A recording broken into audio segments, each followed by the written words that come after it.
On April 30, 2025, the Israeli military conducted an airstrike in Syria. The target was an extremist group operating near Damascus. Israel claimed this group was preparing an imminent attack. Their intended victims were Druze residents in the town of Sana'a.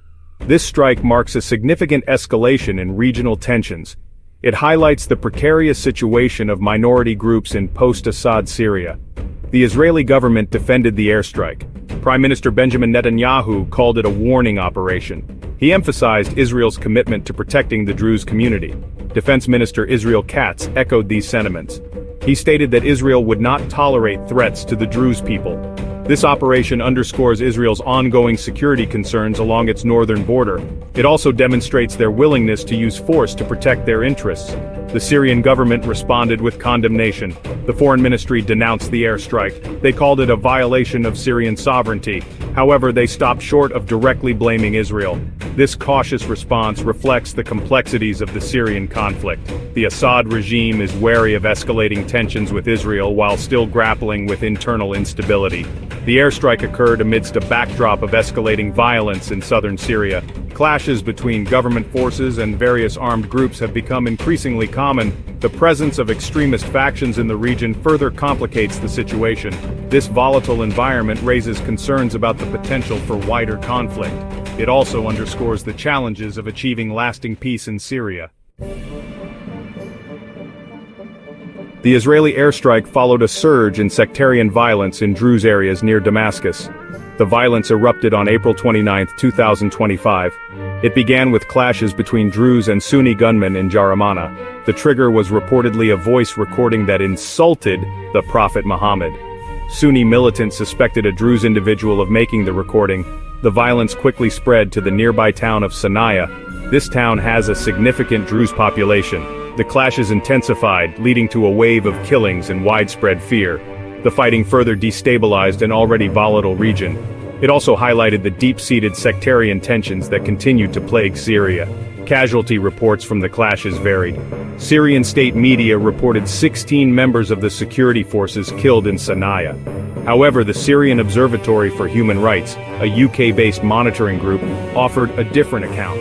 They reported at least 22 fatalities in Sana'a. This figure included 6 Druze fighters and 16 government forces or their allies.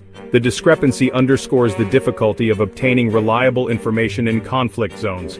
The violence in Yaramana and Sana'a sparked widespread alarm. The Druze community, long accustomed to a degree of autonomy, found themselves caught in the crossfire. The Syrian government, already struggling to maintain control, faced renewed pressure to contain the violence. The international community expressed deep concern about the deteriorating situation. The Druze, a religious minority with a unique theological doctrine, have long faced a precarious existence in the Middle East. Scattered across Syria, Lebanon, and Israel, they have navigated complex political realities while striving to preserve their identity and autonomy. The recent events in Syria have once again thrust the Druze community into a perilous position. The Syrian civil war, now in its second decade, has shattered the country and exacerbated existing sectarian tensions. The rise of extremist groups, some of whom view the Druze as heretics, has further endangered the community. The Druze, traditionally known for their warrior traditions, have been forced to tread carefully, forming alliances with different factions at different times in a bid to survive. The Israeli airstrike, while presented as an act of protection, has further complicated matters for the Druze. While some welcomed the intervention, others viewed it with suspicion, wary of being drawn into a conflict not of their own making. This precarious position underscores the complexities faced by minority groups in the Middle East, caught between competing forces and struggling to secure their future in a region riven by conflict. The Druze community's situation is further complicated by their presence in the Israeli-occupied Golan Heights.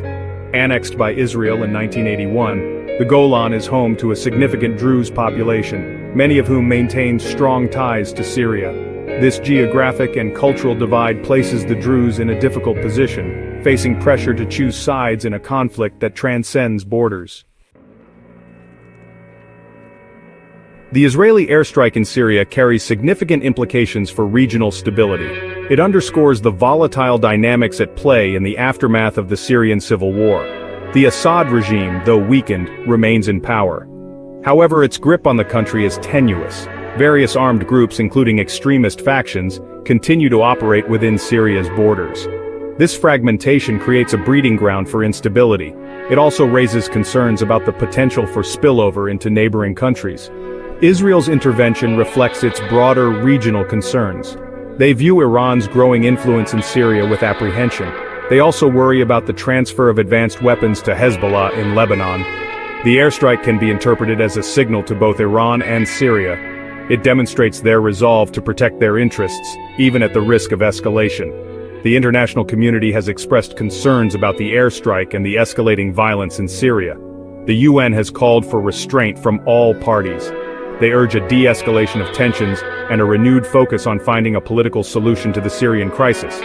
However, these pleas have had limited impact.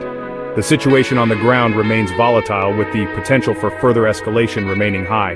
The Israeli airstrike in Syria marks a dangerous turning point. It highlights the complexities and fragilities of the region. It also underscores the challenges of achieving lasting peace and stability in the Middle East. The international community must work together to address the root causes of the Syrian conflict. They must also find a way to manage regional rivalries. Failure to do so will likely lead to more violence and suffering. It will also further destabilize an already volatile region.